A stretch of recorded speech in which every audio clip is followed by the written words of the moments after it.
bienvenue dans cette nouvelle vidéo. Je suis Lauriane, la fondatrice du Marathon des Langues depuis 2017 et aujourd'hui, dans cette vidéo, j'ai envie de partager avec vous les 7 pires conseils pour apprendre une langue. Et oui, dans ces conseils, ça me fait rire parce que ce sont les bons petits conseils de Tata Dani, vous savez, qui va vous dire mais non, ne pars pas au Mexique, c'est trop dangereux. Et quand tu dis à Tata Dani, est-ce que tu es déjà partie au Mexique? Et qu'elle vous répond, bah non, pourquoi? Eh bien, c'est de ce genre de conseils que je vous parle. Ce sont les conseils des gens qui n'ont pas fait les choses avant, qui n'ont pas fait le job avant vous. Vraiment, cette vidéo, c'est pour vous dire attention de qui vous prenez les conseils. Et surtout, je vais vraiment je la tourne un peu à la rigolade, mais cette vidéo, il y a des conseils, en fait, des choses que moi j'ai appliquées tout au début. J'ai fait ces erreurs que la plupart des gens appliquent aujourd'hui et ça fait perdre énormément de temps. Et vous allez voir, ça va être un peu contre-intuitif ce que je vais vous partager, mais vraiment appliquez s'il vous plaît ces conseils si vous voulez avoir des résultats, si vous voulez arrêter de stagner et de perdre confiance en vous et de tester plein de méthodes, etc. Non, vraiment commencez par ce que je vous donne ici. Et deuxième chose, allez voir la conférence Parler anglais en 6 mois et pas en 10 ans. Je vous mets le lien en description ici ou juste ici pour avoir toute la méthode structurée pour savoir comment justement débloquer votre oral et parler anglais en 6 mois et pas en 10 ans. Démarrons tout de suite avec le premier conseil. Je crois qu'il y en a qui vont m'en vouloir, mais je dis tout de suite, le premier pire conseil, c'est utilise Duolingo. Alors oui, je sais, il y a la team Duolingo et la team contre Duolingo. Je vous explique pourquoi tout de suite. Alors, que ce soit Duolingo ou une autre application, en fait, pour moi, c'est la même chose. C'est utilise une application 15 minutes par jour et bim, t'es tranquille, tu parleras la langue. Non. Ce n'est pas comme ça que ça fonctionne. Une application, c'est génial. J'en utilise moi à chaque fois que j'apprends une nouvelle langue, à chaque fois que j'entretiens mes langues. Sauf que ce n'est pas assez. Une application, ce n'est qu'une seule pièce du puzzle. Ce n'est pas parce que vous allez faire du Duolingo tous les jours que vous êtes hyper régulier que vous allez parler la langue. Et souvent, j'ai des personnes qui sont frustrées, qui viennent me voir au bout de 3 mois à me dire « Mais putain, mais je l'ai fait tous les jours, je comprends pas pourquoi. » Et quand je commence à parler, ben ça sort pas, c'est bloqué, je parle pas la langue. Mais oui, en fait, Duolingo, vous allez apprendre du vocabulaire et... personnellement, mon problème avec Duolingo, c'est que c'est trop facile. Vous n'êtes pas en phase active, votre cerveau, il fonctionne pas. Et quand c'est trop facile, ben vous avez les résultats en face. C'est logique. Enfin, c'est logique. Moi, ça me paraît logique après autant d'années, mais j'ai utilisé Duolingo, je ne crache pas dessus. Mais sachez que dans cet apprentissage, vous avez besoin de diversifier les différentes ressources et surtout de pratiquer. Tout ça, vous allez retrouver dans la conférence. Le deuxième pire conseil pour moi, c'est la seule façon de parler une langue, c'est attention, partir à l'étranger. Oui, je sais, tout le monde nous le dit, je l'ai cru aussi, j'ai fait l'erreur, je suis partie à l'étranger et au final, je suis rentrée et ben, j'étais pas bilingue. J'étais pas bilingue et comme beaucoup de mes coachés dans le programme, c'est qu'on part avec une idée en se disant que, c'est ça le problème d'ailleurs, on part avec l'idée que la langue va se télécharger dans notre cerveau, que ça va être simple parce qu'on sera en immersion, bim, ça sera facile. Mais non, messieurs, dames, ça ne fonctionne pas comme ça. La méthode que je vous donne, en fait, pour apprendre une langue, c'est la même que vous soyez en France ou que vous soyez à l'étranger. C'est la même chose. Ça demande autant de boulot. Alors oui, parce que vous serez à l'étranger, vous serez en immersion, ça sera facilité parce que vous serez dans le cadre. Mais si vous ne faites pas le job, vous n'aurez pas les résultats. Ça, c'est sûr. Et ça peut même faire l'effet inverse. C'est-à-dire que si vous partez à l'étranger, que vous ne parlez pas un mot de la langue, que déjà vous n'avez pas confiance en vous, je peux vous dire que l'expatriation, ça va creuser encore plus ce fossé parce que, eh bien, c'est pas facile. Vous vous retrouvez seul à l'étranger et ce que vous allez faire, c'est quoi? Eh bien, c'est essayer de vous rapprocher des choses que vous connaissez, les choses familières. Donc, par exemple, vous rapprocher des Français. C'est ce que j'ai fait lors de mon premier voyage. J'ai fait les pires erreurs. Et si vous vous rapprochez de Français, c'est pas facile ça. Vous rapprochez des Français, ce que vous allez faire, c'est que vous allez parler français et vous allez aller à la facilité. Donc moi, ce que je vous conseille, c'est avant de partir, c'est d'atteindre un niveau B1, niveau intermédiaire pour pouvoir vous débrouiller dans les situations, même si c'est pas parfait, même si vous savez pas tout conjuguer, au moins savoir échanger un petit peu avec les personnes pour ensuite accélérer le mouvement et déjà connaître la méthode, et sur place, ce sera beaucoup plus facile et agréable, surtout pour vous. Troisième conseil, non, pire conseil, c'est d'apprendre toute la grammaire et la conjugaison par cœur en premier avant de parler. Non, on ne fait pas ça, surtout pas, s'il vous plaît, ne faites pas ça. Et peut-être que vous l'avez déjà fait, je l'ai fait aussi à l'école, parce qu'on se dit oui, mais il me faut déjà. Et il y a des profs qui justifient ça, mais ça me rend dingue. Voilà, encore une fois, je veux pas cracher sur les profs, mais à l'école, on le fait depuis des années, ça ne fonctionne pas. Pourquoi on continue à appliquer des schémas répétitifs qui ne fonctionnent pas? Comment on fait? C'est que la première chose que vous devez faire, c'est de pratiquer. Alors, vous allez apprendre du vocabulaire, etc. utile, encore une fois. Vous n'allez pas apprendre la liste des fruits rares pour pouvoir pratiquer et parler demain si vous partez à Londres. Non, vous allez apprendre le vocabulaire utile tout de suite, qui va vous permettre de faire des phrases. Si vous ne savez pas conjuguer tout, c'est pas grave. Vous mettez des mots l'un derrière l'autre, vous pourrez vous faire comprendre que si vous apprenez de la grammaire, et vous ferez rien avec de la grammaire, de la conjugaison, ça veut rien dire si vous mettez juste ça. Et j'en viens au point le plus important, c'est qu'en fait, ce qui se passe, c'est que à chaque fois, l'erreur, c'est d'apprendre tous ces pavés de conjugaison de grammaire. Et puis, quand vous allez passer à la pratique orale, ça va pas sortir, ça va bloquer encore plus votre oral, parce que vous allez vous dire, c'est inconscient, hein, ça s'effectue, comme ça dans votre cerveau, c'est que vous allez chercher à faire la phrase parfaite. Mais le temps d'aller rechercher toutes les informations que vous avez oubliées au passage, parce que quand on ne pratique pas, on oublie. Ça, c'est le cône de l'apprentissage de Dale, un expert en pédagogie, qui nous dit que si on ne pratique pas ce qu'on apprend, on oublie 80% de l'information.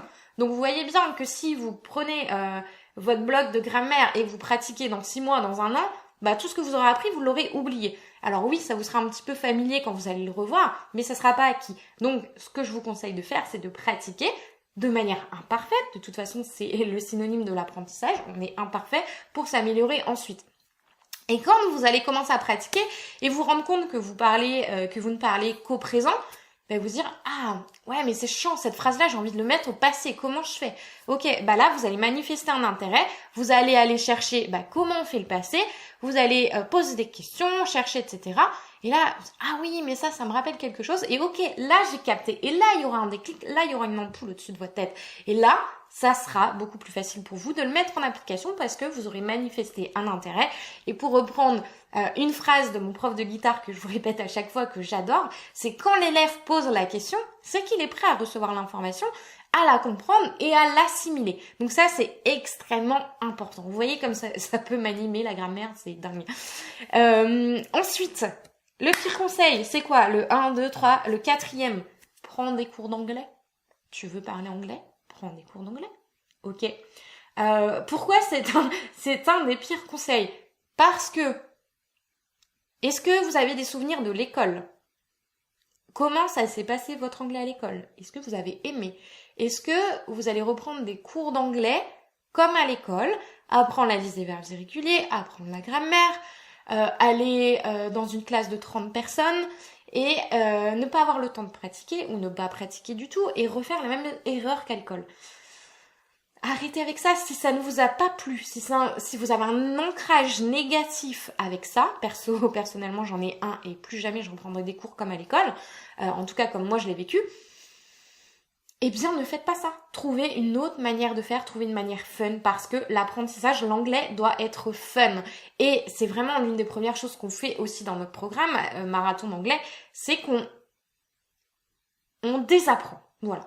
On désapprend tout ce qu'on a appris à l'école et on renoue avec le plaisir d'apprendre. Et une fois qu'on a du plaisir, eh bien, on enlève cet ancrage négatif et on aime apprendre et on continue et on adapte une routine d'anglais qui est propre à soi et qui fait plaisir. Si vous y allez à reculons, que vous ouvrez votre cahier, pendant 2 heures vous soufflez, nanani, vous faites 2 heures d'anglais, vous fermez votre bouquin, vous retournez en cours une semaine après pour refaire la même chose, déjà, un cours d'anglais par semaine, 2 heures, pour moi, ça ne fonctionne pas. Une langue, encore une fois, ça s'apprend tous les jours, avec la régularité, plusieurs fois par jour. C'est comme tout, encore une fois, si vous voulez conduire, vous n'allez pas prendre 1 heure de conduite par semaine. Vous allez en prendre un peu plus pour aller plus vite. Sinon, vous allez... c'est peut-être possible, ça peut fonctionner, mais ça va être beaucoup plus long et en termes d'assimilation. Un des pires conseils, fais comme ta sœur. Tu veux parler anglais? Fais comme ta sœur. Enfin, ta sœur ou ton cousin, machin. Pourquoi il faut pas écouter ce genre de conseils? Déjà, la première chose, c'est que ça crée un sentiment d'infériorité en vous. Vous allez dire, oui, bah non, mais moi, j'ai jamais été bonne pour les langues, c'est pas mon délire, toute la maison parle, toute ma famille parle plusieurs langues, ils sont tous bilingues, et moi, j'y arrive pas, déjà, la personne qui vous dit ça, ça part pas d'un mauvais sentiment, en fait, hein. Les personnes qui vous donnent ces conseils-là, c'est parce qu'ils vous aiment et ils veulent vous aider, etc. Mais prenez-le comme avec amour, mais dites-vous, ok, bon, mais merci, mais je le mets dans le tiroir, j'ai pas besoin de ça, et déconnectez-vous de ça, parce qu'on a tous un profil d'apprentissage qui est différent. Peut-être que pour votre sœur, c'était plus facile parce que elle a manifesté un intérêt, elle avait un rêve de voyager, elle avait, je sais pas, il y a un truc qui s'est clic, ça fait clic dans son cerveau. Vous, c'était peut-être la musique, vous, c'était peut-être autre chose. Et c'est ok, c'était juste pas votre moment. C'est pas parce qu'elle a réussi que vous n'allez pas réussir. Donc vraiment, essayez de vous déconnecter de tout ça. Moi, ça m'énerve ce genre de phrase parce que on crée des comparaisons inutiles et des sentiments négatifs qui bloquent aussi l'apprentissage. Donc essayez de... Voilà, on s'éloigne de tout ça. On est où? 6e. Alors, si tu veux parler anglais, ce que tu peux faire, c'est d'apprendre en dormant. Ouais. Tu vas t'allonger et puis bim, magique, ça va être facile, on va tous apprendre à parler en dormant. Alors, je parle soit de l'hypnose, soit voilà, d'écouter des bandes, des sons en dormant, enfin oui, de l'hypnose quoi. Alors ça, attention les amis, mais c'est du bullshit. Désolée, je ne sais pas si je vais être censurée sur cette vidéo, mais apprendre une langue sans effort. Franchement, j'adorais, hein, je le ferai tout de suite, hein, j'apprendrai 10 langues dès maintenant. Il n'y a pas de raccourci, Si c'est facile, généralement, il n'y a pas de résultat. Tout ce que vous avez obtenu, vous êtes bougé les fesses pour l'obtenir. Et apprendre une langue, je suis désolée de vous le dire, c'est difficile. Ça prend du temps, ça prend de l'énergie, ça prend des efforts. Et c'est pour ça que peu de personnes y arrivent, ou pas la majorité en tout cas. Et encore une fois, je dis pas que l'hypnose ne fonctionne pas, c'est qu'une partie. Alors peut-être que ça peut vous aider à assimiler quelques mots, etc. Mais moi, je suis pas fan de ces trucs-là parce que pourquoi? Déjà, la première chose, le sommeil, c'est déjà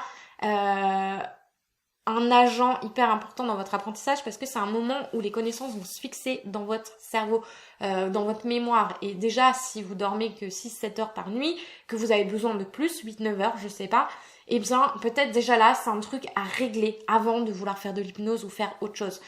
Et oui, il y a des raccourcis, comme je vous donne dans la conférence Parler anglais en 6 mois et pas en 10 ans, qui vous permet justement de suivre les fonctionnements naturels de votre mémoire, de votre cerveau, de votre corps et même de votre hygiène de vie. Tout simplement, encore une fois, si vous mangez du McDo tous les jours, ça va être difficile de mémoriser. Si vous dormez 4 heures par nuit, ça va être difficile de mémoriser. Donc c'est vraiment des choses qu'il faut aller recreuser, rechercher à l'origine pour mieux apprendre tout simplement. Tac, qu'est-ce que je vais vous dire?